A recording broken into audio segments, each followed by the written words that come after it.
one of the reasons, perhaps, I'm this is my postulation, but I think it's from the context that there's strong consideration that the reason maybe the writer left out the word covenant, and it's not extant in any manuscript. None of the translations that we have available for us, none of the codices that we have available for us have this word covenant. It's not there. So it's not a textual variant that we might perhaps, latch onto in some smaller fragment or something like that. It's simply missing altogether.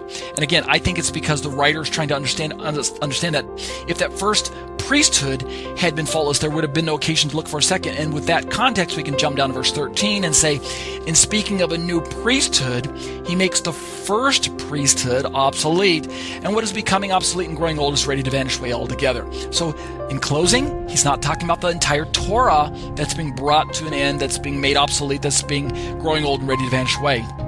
Instead, he's talking about the priesthood here on earth with the destruction of the temple that was either imminent, according to the timing of this letter, or it had already happened according to the time of this letter, but depending on which side of the destruction of the temple that you placed this letter.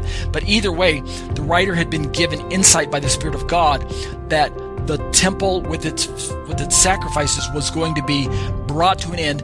How long, he may not have known, but practically speaking, because he didn't know how long it was going to be dismantled or stay destroyed, then practically speaking from his point of view, the net effect is that it was gone altogether, never to be brought back, at least not in a short time. So in speaking of a new priesthood, not covenant, not Mosaic covenant, but in speaking of a new priesthood, which is found in the Mosaic covenant, yes, but at a more specific level, he's talking about the priesthood, I believe. Speaking of a new priesthood, he makes the first priesthood obsolete, and as what is becoming obsolete and growing old is ready to vanish away altogether. And this fits with the context of him introducing in verse 1. Now the point in what we were saying is this: we have such a high priest.